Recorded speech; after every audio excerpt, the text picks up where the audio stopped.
The following is a Podcast One Minnesota production. Oh, yeah?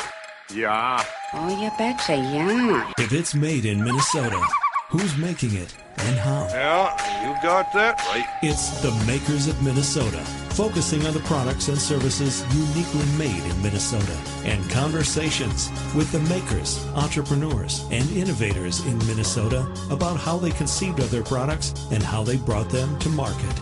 With Stephanie Hansen, it's the Makers of Minnesota. Hi, this is Stephanie Hansen, and we are here with the Makers of Minnesota. This is episode number 30. Wow, it's hard to believe we've done 30 episodes.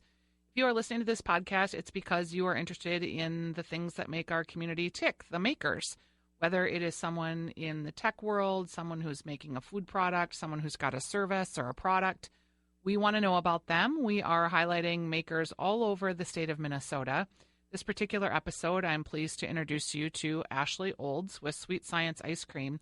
It is the middle of February when we're recording this, but I was like, oh, you are doing so much cool stuff that I needed to talk to you. Welcome to the show. Thank you. Thanks for having me, Stephanie. Yeah. Good to be here. So I just want to start out, ice cream. Who doesn't love ice cream? Right. But by the same token, like ice cream, like starting an ice cream company, none of this seems particularly easy. It seems like a kind of crowded field. Yeah.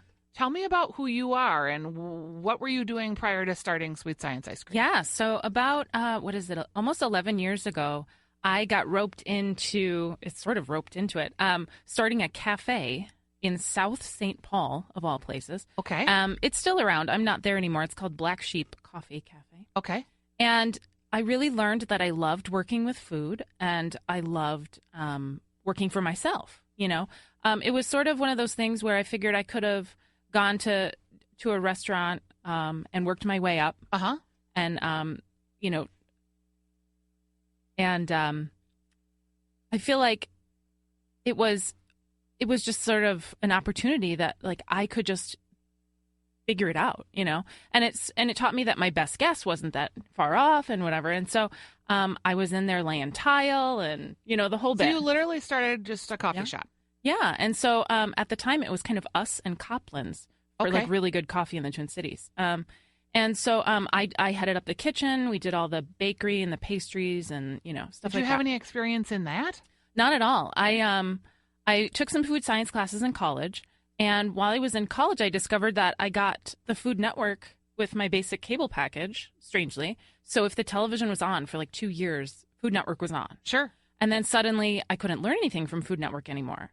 And then I just started, just digesting anything I could find, reading Julia Childs and, Graham Kerr was my absolute favorite from way back. But and so I did the coffee shop cafe, learned that I loved wearing a bunch of different hats. I really loved just working with food and for myself. How did you get the money to start up the coffee shop cafe? We had three partners. Okay. One did the front of the house, the coffee and stuff. I did the back of the house, and then we had a financer of the whole operation. So I kind of got to learn on someone else's dime, sort of. It was really incredible. An amazing opportunity.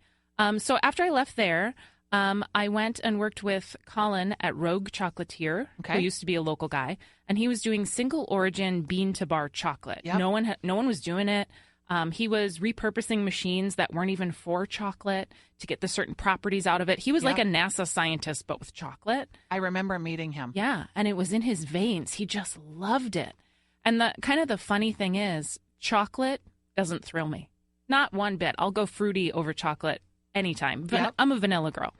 And so I said to myself, he's got it right. It's in his veins. He's got the passion for it. He does it all day long, and he just loves it. What is my chocolate? And so I remember I was sitting at the Black Sea restaurant on Snelling Avenue, and I had an epiphany. It's ice cream. Of course it is. Of course, I've loved it my whole life. My family is a huge ice cream, eating family. And, I love it.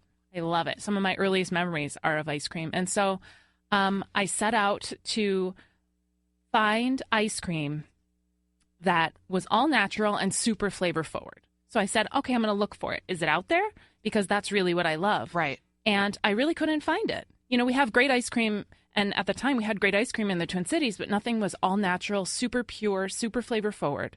So when you say all natural, like I'm probably being ignorant here, but so like Ben and Jerry's isn't necessarily all natural.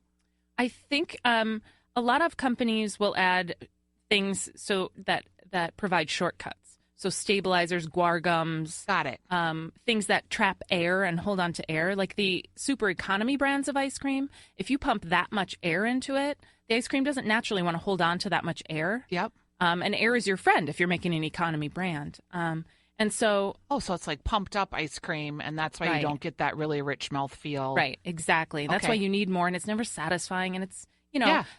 ice cream, is it ever really bad? It's always pretty good and delicious. Ice cream is wonderful, but if it's really totally rich... know what you're talking Yeah. about, though, when you explain it that way. Okay. Yeah. All right. So you want an all-natural product. Were you like... Okay, there's probably a reason why people don't do it that way. Is it because it's not shelf stable, or did you have to figure that out?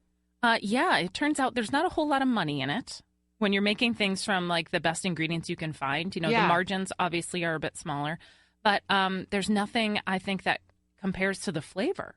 And so I just set out with all the stuff I knew about food science. How did you learn all this stuff about food science? Literally from the Food Network and Elton Brown? Elton Brown was a huge piece of it. And I got to meet him earlier this year, and that was a lot of fun. And I got to spend the whole day with him. That was really neat. But I took a couple classes in college of food science and just fell in love with it. At the time, strangely, didn't know it was a major. So I was just kind of on my own over at the U of M. But then I subsequently went back to Metro and got my business degree. Okay. So I said, I have the practical application of running a business, but now, if I want to get loans or something, I need to have the business background as well. And so that was really helpful. And so I was thinking, okay, well, how could I bring this product to market? A couple of my cousins out east, I'm originally from Long Island, food trucks have always been big out there. Sure. You find a spot, you park it, and that's kind of your spot.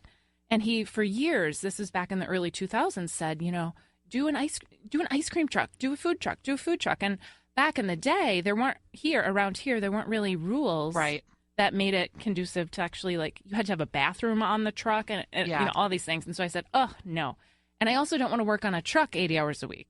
So what sort of business model could I do where I'm the only employee at the beginning and I don't have all that overhead and capital investment? So I just started doing tasting events. I figured if people tried it, hopefully they would fall in love with it and want to take it home with them. And so that's kind of how the business was born. Neat. Yeah. So did you have a business plan for the tasting events, or did that come further down the road? That was further down the road. I think about a year and a half into the business is when I graduated from the program. But I just set up some tables in my friend's backyard and invited anyone I knew to come and try it and kind of to prove the concept. Do people like it? And so I think I was working out of my apartment at the time. Yep. And I worked and made, I think, 65 pints. And then at that tasting, my friends were so sweet. They bought out everything I had and more. Yep. So that was really fun. And then I just sort of would try to get anybody I could think of to just, hey, come on down and taste it. And so that's just kind of how, and the people I didn't know started showing up. And it just, over the years, this is 5.5 years ago now. I loved the kind of community element of that too. Like that, not only were you building your business and proving your concept and your flavors, but creating a whole community. Ice cream brings people together, right? Totally. You're having like an ice cream social in your backyard. Totally. And that is my absolute favorite part of ice cream. I didn't even know that this other part, my favorite part, would exist, but I started it because I just loved ice cream, and making a product that brings people together to share this joyous experience. Everybody loves ice cream. Nobody's upset. No. Everybody's just happy. And so at the tastings, if I could just bottle that like lively enthusiasm, and everyone's just so excited, and people will wait 30 to 45 minutes in line sometimes to get through that line and try it. And everyone's like, oh, it's so worth it. And a lot of times now we'll have them at breweries because that's the only place that can hold that many people. And so you're a lot more likely to spend 30, 45 minutes in line when you're, having a beer, hanging out with your friends. And so it works out really well. So tell me about the name Sweet Science. Yeah. So originally, my interest in food science, and I feel like the more you know about the ingredients you're using, the better the end product will be. And so we just take the best ingredients we can find, apply some food science to it, and just really bring it all together. And it's. I'm thinking about your website. Yeah. Because you have like a periodic table is sort of Yeah, the way totally. that you access your flavors, and you can click on them and then see more information about those particular flavors. Yeah. So caramel apple cider crisp, brown sugar fig peach, watermelon lime sorbet, eggnog, black sesame. Black sesame is awesome. It's a cult favorite. How do you think of your flavors? Well, now we've done about 50 or 60 total. So now it's just sort of what haven't we done? What area of the map haven't we hit? And so I just think it's sort of a sophisticated, really kind of crowd pleasing. It's not super far out there. Probably our most out there one, might be black sesame, or one of our most popular is sweet corn blueberry. And those just happen to be in season at the same time. Yep. And so let's try them together. And so some flavors go through 15, 20 rounds of R&D. Nope, let's tweak that. Let's tweak that. Some live in my brain for so long that it's like, oh, that would be good. Let's do that. And like berry crumble, my favorite, lived in my head for so long. And, let's add some streusel. And then, then it was born. Yep. So, yeah. So are there in your mind right now a flavor? Mm-hmm. What is it that you haven't done yet that you're noodling on? Like dulce de leche. Okay. Something caramely. Yeah, and we always strive to make most of our ice creams gluten-free whenever possible. Mm-hmm. A lot of times, the only reason we can't is, we're using beer or something like that. We've partnered with a bunch of local breweries. But, it's so I get inspiration all the time, looking at, what other ice cream people are doing, what's in season right now. So right now, we thought it would be the perfect time to debut our vanilla series because I just started thinking of snow and tundra and white, and snow's pure, and I love vanilla. Our logo is actually the molecule for vanilla. And so, so in the middle of February, let's debut the vanilla series. So a vanilla series implies that there's more than one vanilla. Tell me about that and what the series looks like. Yeah, so we have our traditional vanilla bean ice cream, which I feel like that's the basis you can judge an ice cream company on. There's nothing to hide behind. It's just straightforward. Oh, that's so and funny. Pure. Because we think that, like my radio partner on my radio show, The Weekly Dish, that you can listen to on Saturdays 9 to 11 on My Talk 107.1. My partner Stephanie, she's like, you can judge a restaurant by its chicken. Totally. Like order the chicken dish and you can tell, is that chef qualified? Is it going to be great? It should be like that. Everyone should know how to make an awesome piece of chicken. Totally. Exactly. So vanilla is in the ice cream world, the chicken to the chefs. Yep. And then, so for the other ones we're doing, we have a great partnership with 45th Parallel out of New Richmond, Wisconsin. I love that company. Yeah. And every December we do an old-fashioned ice cream with their whiskey and Easy Noski cherry vanilla bitters and nice. brandied cherries. And it's like one of the most sought after, show up at the tasting in December or you won't get any. Yep. It goes.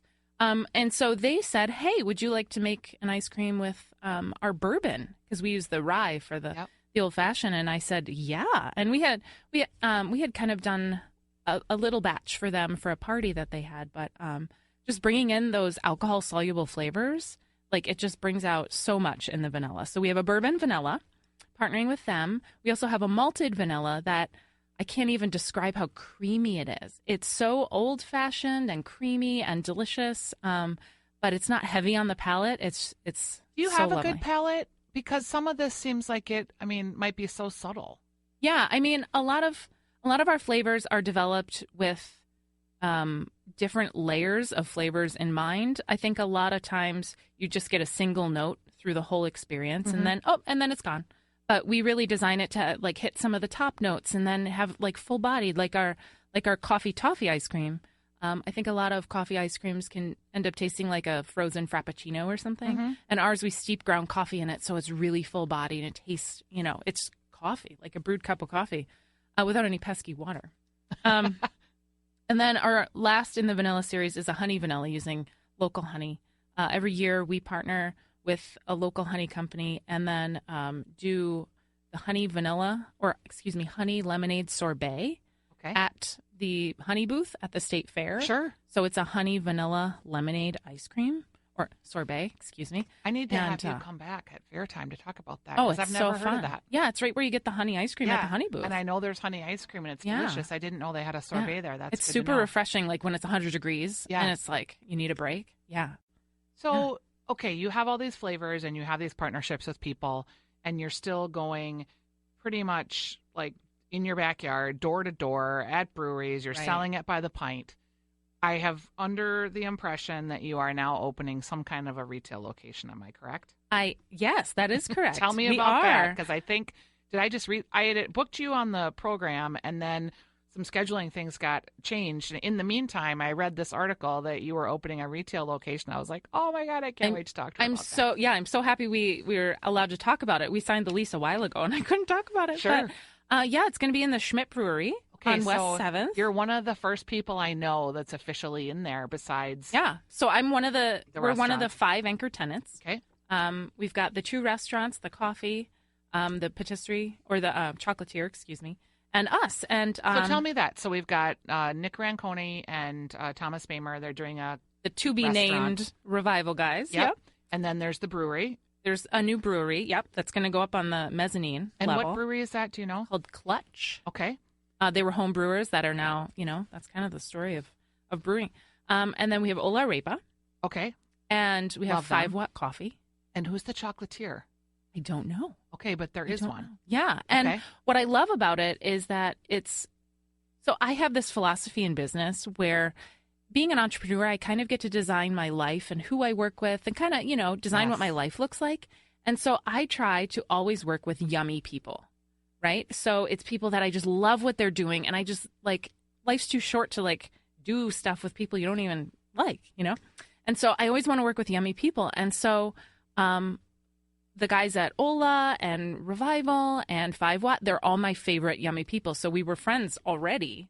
And now, emotionally, I get to satisfy this, yummy piece. And then, of course, all their stuff is, the best. And so I'm so excited. Ensconced in ingredients. Totally. Right in your location. Totally. Yeah. And I think there's also going to be some food stalls in the center of the building. And so, it's going to be, farmers. Mm-hmm. Some of it. And so it might actually be the farmer we've built a relationship with, they finally get a stall. So it's it couldn't be closer to home. So will you have to ramp up production in a different way? How are you producing right now so that you have enough to go to a retail location? I imagine that's on your mind. Yeah. And so for the last 2 or so years, we finally got wholesale licensing. I would say that is the biggest hurdle that we've overcome. When I first started out, there were no rules in place for anyone my size at the time, just me, to wholesale ice cream. I could sell directly to people at my own events or at the farmer's market, but to get wholesale licensing was a whole nother piece. And so it was a 3-year conversation with the Department of Agriculture, how can we do it? How about this? How about this? And because they didn't really have an answer, the default was just no. It was just easier to say no. And so it was a 3-year conversation to do that.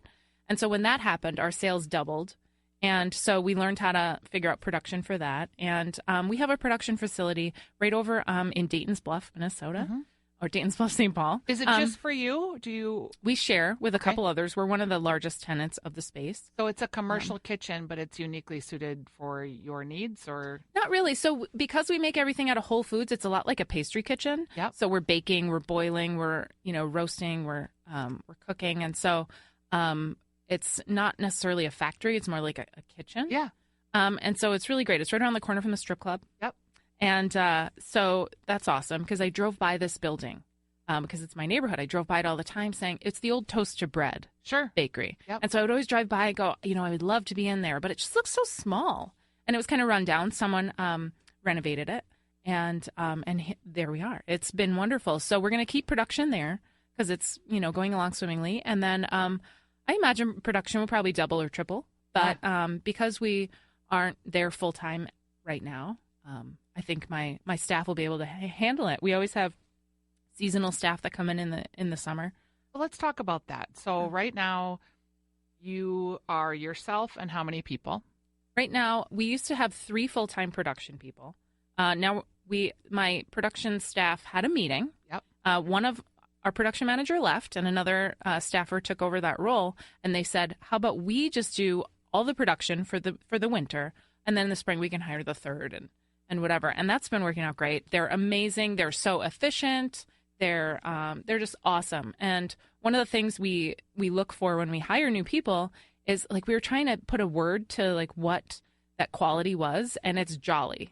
We finally nailed it. It's jolly. It's somebody who's got a great attitude, willing to just go above and beyond, to just have, You're very funny to me in a nice way. Okay. Like the way that you described, and I actually wrote it down, that you want to work with yummy people. Yeah. And then you're trying to identify a characteristic in a production person that works for your business, which is jolly. You have a unique way of thinking about your business. Have you always been like that? Because I'll just be honest, just listening to you tell your story, I don't know. It's pretty funny to me that you watch the Food Network and you are like, yeah, I can make ice cream, and yeah, I'll sell it in my backyard. And that all of these people have wanted to work with you. There must be something unique to your being that makes you uniquely suited to do this. Do you know what that is? Or do you even know what I'm talking about? I get it. I've had people tell me that because there's ups and downs, and there's, starting something from scratch that no one's ever done before, is a lot of work. And I guess I have the perseverance to just keep And at you're it. very calm. Yeah. I think, I learned to be resourceful at an early age. What did your parents do? My father was a professional hockey player in Minnesota. And also later an Really? Entrepreneur. Yeah. That's funny. Yeah, Well, he's on the Mariucci wall and everything. he is. Yeah. Oh, I'm in the Hubbard building, and they're a huge fan. Yeah, so. and he was good Who friends was your with dad? with Stan. Wally Olds. Okay. Yep, he's one of the 50 best gophers of all time. He won the silver in Japan in the that's Olympics. amazing. And My husband's yeah. writing a book right now about hockey, so Oh, I'll have to awesome. see if he knows who he is. Very cool. Yeah, my parents met at a hockey game on Long Island. My mom started out as a hairdresser and then worked later in the consignment industry and then elderly care. Yep. But yeah, I just sort Your of brothers and sisters? I have an older brother. Okay. Yep. Is he an entrepreneur too? He's not. Okay. Not at all. But, I lost my dad. He passed away about 8 years ago now. And so I just, before that, I was always pretty resourceful and independent, and I'll figure it out. If I want to do something, I'll figure out the way Where to do do you think it. that comes from? The figuring out how to get something done, I think, is my mom. She would be, I remember this one time at their house. They lived in Marine on St. Croix, and there was this tree right in the way for the path to the front door. Yep. And my dad was going out of town for the weekend, and so I was going to hang out with Mom for the weekend. And she wanted that tree gone. And my dad said, "Oh, the axe is pretty dull. We'll get the chainsaw when I get back." And my mom says, "I'm going to find a way." So we dug a big giant hole around the base of the tree and chopped it down below the root line, And then my dad comes home. He says, "That axe was the dullest axe. You probably hurt yourself and whatever." But so my dad That's would funny. wait and do it the right way. Yeah. So very, efficient. And my mom would, "I'll find a way to do it. I want something done. I'll figure it out." So it's a mix of both, I think. Yeah, you really exemplify that in a way that's really appealing to me. Well, thank you. So this is a great opportunity for you coming up, I would think. Yeah, I'm very excited. I'm thrilled to be invited. Mm-hmm. And I'm just thrilled to be able to offer it wide and kind of, like I was saying, kind of bottle that tasting experience. Like my favorite part of having the restaurant cafe was having regulars and having people come in and just that community piece of it. And so I'm really excited to have that kind of all the time. Will you call it Sweet Science Ice Cream? Mhm. Okay. Yes, we so will. Yeah. and you will sell by the pint, and will you also sell like by the cone? Totally. Yep. Okay. We're going to have however many flavors we end up with. And we've got a little corner of the place, and we'll be right next to the Nick and Thomas. And you won't have to do anything else other than ice cream in order to like make it go. Like you won't be doing like a soda fountain or coffee or. No, a lot of the people around, they're going to have liquor licenses. I think we might do some inventive hot chocolates and that kind of thing. That'd be cool. Maybe some ice cream sandwiches or, stuff like that. God, I do love a good ice cream sandwich. And right? if you can bake. Yeah. Yeah. And so we're going to try and develop one that's kind of gluten-free. But are you gluten-free? I'm not. But I feel like with our price point, ours is an ultra premium product. Yep. I feel like you want to be mindful. If we're being mindful about using organic ingredients and local ingredients and whole foods, I think that's another step to just widening the field for more people to enjoy it, you know? How much is a pint of your premium ice cream generally? In the co-ops and at our tastings, it's $10. Okay. And your competitor is generally what? I would say Jenny's. If you've ever heard of hers, she's a national brand out of Ohio. Okay. Kind of started scoop shops and went the other way. Locally, we have Sunny's and Pump House, and then, there's Izzy's. Yep. So the only one that competes in our price bracket that's available on, grocery store shelves would probably be the Jenny's. Okay. Yeah. And that's a huge company. She's done very well. Huge. So just a slice of that, and you'd be Yeah, like, all right, cool.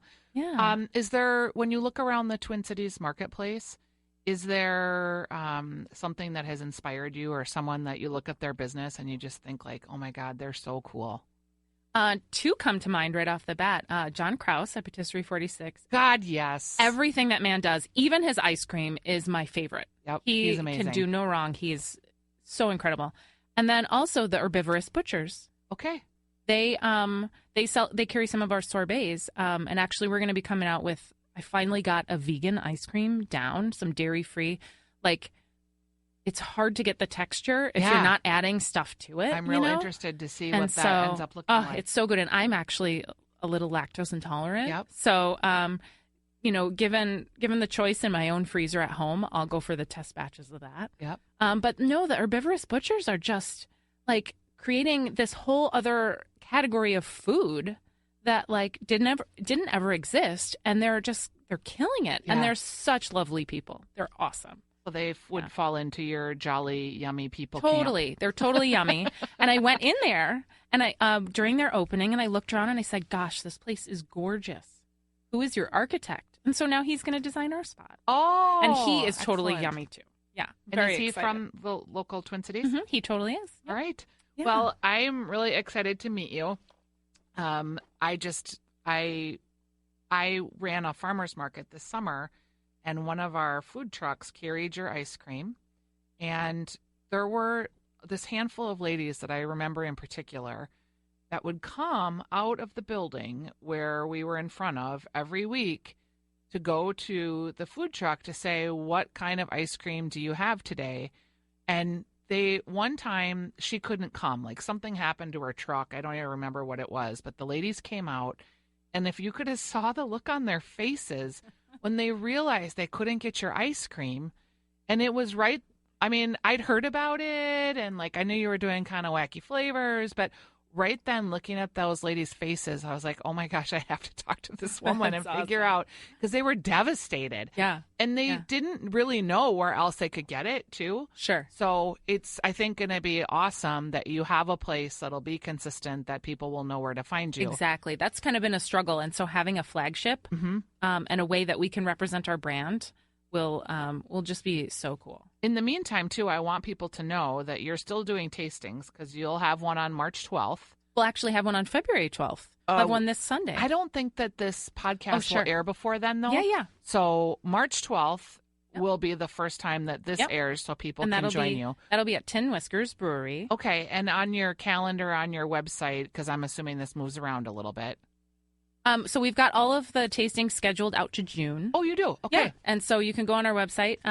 And the best way to follow all that info is to scroll to the bottom of any of our web pages and sign up for our newsletter. We send out a newsletter once a month letting you know what the new flavors are, what's going on around the Twin Cities, where we're going to be, that kind of thing. Excellent. Yeah. Well, Ashlee, it's been really a pleasure talking to you. Thank you. Likewise. Yeah. I have just one more question for you. When do you open your retail location? Do you know the exact date? We don't. It's kind of a historic project, so it's kind of, it's Fluid? shifting and moving. Yeah. I wish I knew more. Yeah, I wish so too, just because I'm like dying for you to be open. Are you at this point making money too? A lot of the entrepreneurs that come in, they pay themselves last. They put all their money towards growth. Exactly. No, I mean, not in any reasonable sort of way. Sure. But I get so much. I love, number one, being the ice cream lady around town. And then I love giving great people good jobs. And so, honestly, now the production team does most of the work. Yep. And so I would, I'd rather take care of them. Do you have another job too then, or do you just I live also own a within house your cleaning means? business. You do? And originally I purchased a house that has a little apartment upstairs. So I Yep. kind of like I'll piece it together. It all works. God, you're just like your mom. Exactly. I'll find a way. And if people need cleaning, where Yeah. should they go for that? Oh, now it's word of mouth. I kind of took down the website and whatever, but it's called Clean House. Okay, so you have people that can clean house, because honestly, just knowing that about you, I could Right. fund your next business. So many Yeah, of if my I was friends, smart, I would grow that business. Right? oh, they're just like, who can we get to clean our business? And it's just it's a challenging industry, and yet there's a lot of opportunity there to, what's the word I'm looking for? Make it strategic. Yeah. Just, And I think it's a lot of times in that industry also, it's hard to find somebody that you trust. mm-hmm. You know, and one of my biggest loves besides ice cream is animals. So if you have a cat or a dog that I can love up while I'm there, oh my gosh, it's my favorite thing. If I could be covered in animals all day, I would. You'd be, oh, that's hilarious. Yeah. Well, I have a little hair here from my dog that I can give you. But thank you so much for joining us today. You. I just really am excited for you. I think it's going to be a great opportunity for people to taste your product. It's awesome. It's Ashlee Old Sweet Science Ice Cream. And stay tuned. Sign up for her newsletter so you know when her retail location is opening. Thanks for joining us. Thank you. Let's eat some ice cream. Yes, let's. Stay tuned for 60-second AP News headlines.